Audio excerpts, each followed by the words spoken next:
बीते 2 जुलाई को अनीता नाम की एक 45 साल की महिला अपने मायके बरेली में आई होती है और यहाँ जब उसे कुछ पैसों की जरूरत पड़ती है तो वो पैसे निकालने के लिए दोपहर के वक्त बैंक की तरफ रवाना हो जाती है। लेकिन जब कई घंटे बीतने के बाद भी अनीता वापस अपने मायके नहीं पहुंचती है तो उसके घर वाले उसे ढूंढने निकलते हैं और फिर काफी खोजबीन करने के बाद जब उन्हें अनीता मिलती है तो सबके होश उड़ जाते हैं। किसी ने अनीता का मर्डर करके उसकी बॉडी को गन्ने के खेत में फेंक दिया था और यहाँ सबसे बड़ी हैरानी की बात यह थी कि अनीता के साथ कोई रेप नहीं हुआ था, यानी ये रेप एंड मर्डर का केस तो बिल्कुल नहीं था। खैर, अनीता की बॉडी मिलते ही पुलिस को बुलाया जाता है और यहाँ क्राइम सीन को देखते ही पुलिस को तुरंत अंदाजा लग जाता है कि अनीता का मर्डर केस कोई नॉर्मल मर्डर केस नहीं है, बल्कि ये एक सीरियल किलर का कारनामा है। जी हाँ, एक ऐसा सीरियल किलर जिसने बरेली में पिछले 14 महीनों में अनीता समेत 9 महिलाओं का मर्डर किया था, लेकिन सैकड़ों पुलिसकर्मी साथ मिलकर भी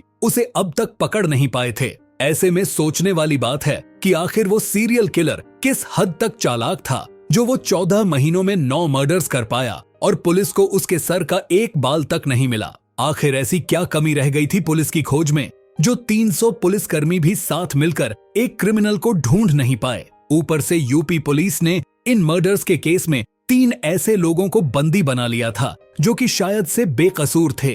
आखिर क्या था यूपी के सीरियल किलर का पूरा मामला और पुलिस ने इस सीरियल किलर को पकड़ने के लिए क्या क्या चालें चली, जानेंगे सब कुछ इस वीडियो में। तो दोस्तों, इस सीरियल किलर की कहानी को जानने के लिए आपको मेरे साथ 1 साल पीछे यानी जून 2023 में जाना होगा, जब पहली बार बरेली के कुल्चा विलेज में गन्ने के खेत में एक 45 साल की महिला की बॉडी मिली थी। ये महिला दोपहर के वक्त कुछ दवा खरीदने के लिए अपने घर से निकली थी, लेकिन 2 दिन बाद उसकी लाश एक गन्ने के खेत में मिलती है जो कि उसके घर से लगभग 300 मीटर दूर था। अब इससे पहले कि पुलिस इस केस की गहराई से जांच पड़ताल कर पाती, कुछ ही दिनों के बाद पास के ही गांव में एक और महिला का मर्डर हो जाता है जिसकी उम्र 55 साल थी। इस महिला की डेड बॉडी भी गन्ने के खेत में मिलती है और इसको भी पहली महिला की तरह उसके साड़ी से गला घोंटकर मारा गया था और इसके साथ भी रेप जैसी कोई घटना नहीं हुई थी, जिससे पुलिस को ये अंदाजा लग जाता है कि कहीं ना कहीं ये दोनों केसेस आपस में जुड़े हुए हैं।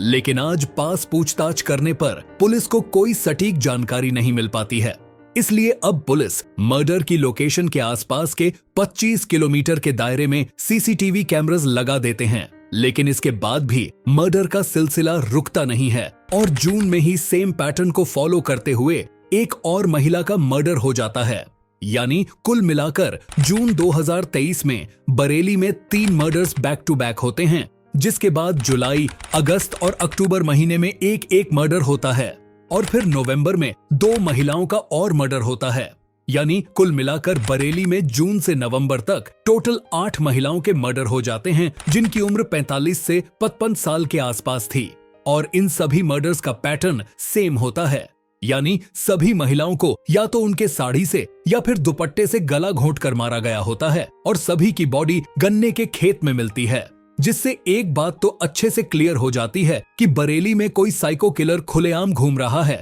जो 45 से 55 साल की औरतों को अपना शिकार बना रहा है। अब दोस्तों, अगर आप यहाँ ये सोच रहे हैं कि इतने महीनों में बरेली की पुलिस ने किलर को पकड़ने के लिए कुछ नहीं किया क्या, तो ऐसा नहीं है कि बरेली की पुलिस हाथ पर हाथ रखकर बैठी थी। किलर को पकड़ने के लिए पुलिस ने पहले ही सीसीटीवी कैमरास तो लगा दिए थे, लेकिन जैसे ही बरेली में 8वीं महिला का मर्डर होता है, पुलिस काफी सीरियस तरीके से एक्शन में आ जाती है। बरेली के जिन गांवों में ये मर्डर्स हो रहे थे वे सभी सिर्फ 2 थाने के अंडर में आ रहे थे, जहां 8वें मर्डर के बाद 300 पुलिसमैन की एक्स्ट्रा फोर्स बुलाई जाती है जिन्हें 14 टीम्स में बांटकर काम पर लगा दिया जाता है। ये 300 पुलिस वाले, जिसमें महिला पुलिस भी शामिल थे, इन्हें सिविल क्लोथ्स में रहते हुए सभी पर नजर रखने का काम दे दिया जाता है, जिसके बाद इन मर्डर्स का सिलसिला अचानक से रुक जाता है और सबको लगता है कि सीरियल किलर भले ही पकड़ा न गया हो, लेकिन शायद वो पुलिस के डर से बरेली छोड़कर जा चुका है। लेकिन अफसोस, बरेली की ये शांति सिर्फ 7 महीनों तक ही रहती है, क्योंकि 2 जुलाई 2024 को सेम ओल्ड पैटर्न से अनीता का मर्डर हो जाता है, जिसकी बात हमने वीडियो के शुरुआत में की थी। खैर, अनीता के मर्डर के बाद पुलिस को ये तो समझ आ जाता है कि अब अगर इन्होंने इस साइको किलर को पकड़ने में देर की तो न जाने कितनी ही और मासूम महिलाएं इस हैवान का शिकार हो जाएंगी। और इसलिए अब इस केस में यूपी पुलिस के सीनियर ऑफिसर्स भी इन्वॉल्व हो जाते हैं, जिसमें additional director general of police Ramit Sharma, inspector general Rakesh Kumar, senior superintendent of police Anurag Arya और सुपरिंटेंडेंट ऑफ पुलिस मानुष परीक केस का जायजा लेने के लिए खुद क्राइम स्पॉट पर पहुंचते हैं। अब दोस्तों, जिस लेवल पर इस केस में यूपी के बड़े बड़े पुलिस ऑफिसर्स इन्वॉल्व हो रहे थे, उसे देखते हुए ये कहना गलत नहीं होगा कि अब ये case UP police versus psycho serial killer का केस बन गया था, जिसमें पुलिस ने अपने इन्वेस्टिगेशन और विक्टिम्स के फैमिली के गवाही को ध्यान में रखते हुए 3 लोगों को ऑलरेडी जेल में डाल दिया था। लेकिन इसके बाद भी मर्डर्स का सिलसिला नहीं रुका, जिससे पुलिस को समझ आ गया कि अभी भी असली गुनहगार बाहर खुलेआम घूम रहा है। इसीलिए अब इस केस में पुलिस जांच पड़ताल करने में दिन रात एक कर देती है और मर्डर वाले विलेजेस को मिलाकर टोटल 90 विलेजेस के किसानों से पूछताछ करके सस्पेक्टेड सीरियल किलर का स्केच तैयार किया जाता है, जो कि 3 अलग अलग लोगों के चेहरे थे। बेसिकली गांव वालों से पूछताछ करने पर पुलिस को यह पता लगता है जब जब महिलाओं का मर्डर हुआ था तो वहां पर इन तीनों में से कोई ना कोई एक व्यक्ति मौजूद था। यानी देखा जाए तो अब पुलिस के पास किलर का चेहरा आ चुका था।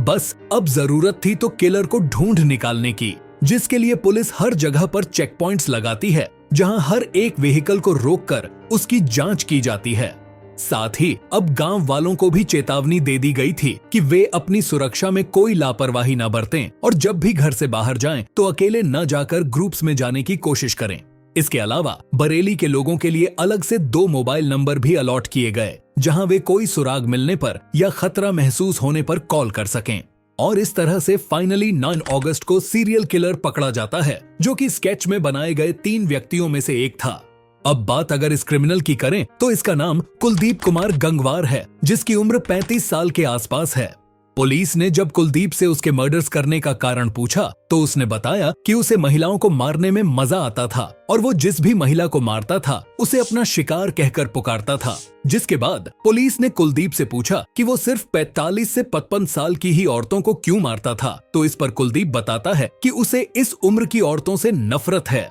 क्योंकि बचपन के कुलदीप के पिता उसकी मां को मारते थे और फिर अपनी पहली बीवी यानी कुलदीप के मां के रहते हुए ही कुलदीप के पिता ने दूसरी शादी भी कर ली थी, जिससे कुलदीप की मां और दोनों बहनें बेघर हो गए और अंत में भूख प्यास से मर गए। वहीं पर कुलदीप की जो सौतेली मां थी वो कुलदीप को बिल्कुल भी पसंद नहीं करती थी और उसे अलग अलग तरह से टॉर्चर किया करती थी, जिस वजह से उसे ऐसी औरतों से नफरत हो गई। फिर साल 2014 में जब कुलदीप की शादी हुई तो वो अपनी फ्रस्ट्रेशन निकालने के चक्कर में अपनी पत्नी के साथ मारपीट करने लगा, जिससे तंग आकर कुलदीप की पत्नी भी उसे छोड़कर चली गई। जिसके बाद कुलदीप ने भी अपना घर छोड़ दिया और वो बेघर होकर इधर उधर खेतों और जंगलों में भटकने लगा और नशा करने लगा। अब कुलदीप की ये ट्रॉमा से भरी हिस्ट्री जानने के बाद पुलिस ने कुलदीप से आगे पूछा गया कि उसने मर्डर करने के लिए गन्ने के खेत को ही क्यों चुना, तो इस पर कुलदीप ने जवाब दिया कि गन्ने के खेत में गन्ने की लंबाई ज्यादा होने के कारण उसे मर्डर करते हुए कोई देख नहीं पाता था और वो अपना काम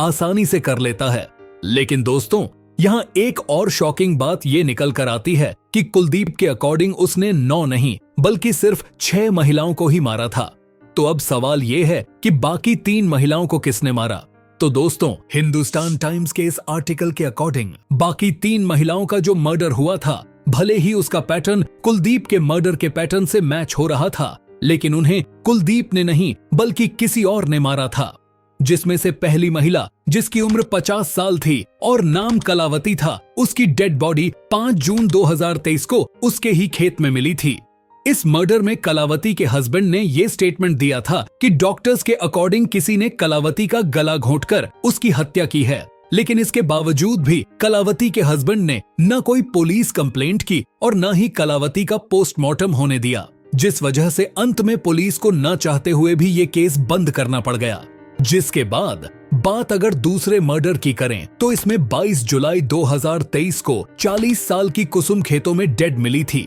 जिसमें कुसुम के पोस्टमार्टम से ये बात साफ हो जाती है कि उसकी हत्या गला घोंट कर की गई है लेकिन इस केस में कुसुम के घर वालों ने कुसुम के हत्या का आरोप राजेंद्र नाम के एक व्यक्ति पर लगाया, जिसके बाद पुलिस ने इन्वेस्टिगेशन करके राजेंद्र और उसके साथी वीरपाल को अरेस्ट कर लिया और इस तरह ये केस भी क्लोज हो गया।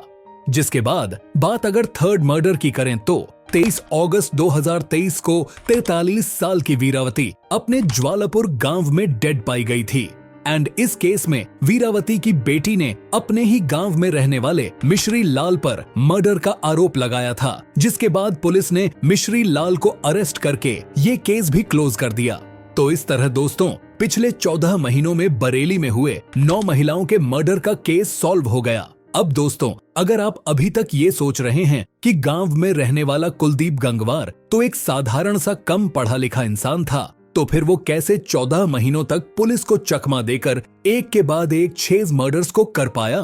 तो दोस्तों इसकी असली वजह है कुलदीप का टेक्नोलॉजी से दूर रहना। कुलदीप किसी भी तरह के मोबाइल का इस्तेमाल नहीं करता था, जिस वजह से जब पुलिस ने मर्डर वाले एरिया पर क्रिमिनल के मोबाइल नेटवर्क को ट्रेस करने की कोशिश की तो वे इसमें फेल हो गए। इसके अलावा कुलदीप के पास ना ही कोई साइकिल थी और ना ही कोई बाइक, वो बस अकेले ही पैदल इधर उधर घुमा करता था, जिस वजह से कभी भी किसी को कुलदीप के ऊपर कोई शक नहीं हुआ। इसके अलावा दोस्तों कुलदीप का पागलपन इस हद तक बढ़ चुका था कि महिलाओं को मारने के बाद वो उनकी किसी पर्सनल चीज जैसे कि बिंदी, लिपस्टिक या आधार कार्ड को निशानी के तौर पर अपने पास रख लिया करता था, जो कि बाद में पुलिस को कुलदीप के पास से बरामद भी हुआ। तो दोस्तों ये तो थी बरेली में एक के बाद एक 6 महिलाओं को मारने वाले साइको किलर कुलदीप की कहानी, जिसमें शायद अगर बचपन में कुलदीप को माँ बाप का प्यार मिला होता तो आज वो ऐसा दरिंदा नहीं बनता। वैसे दोस्तों इस बारे में आपकी क्या राय है?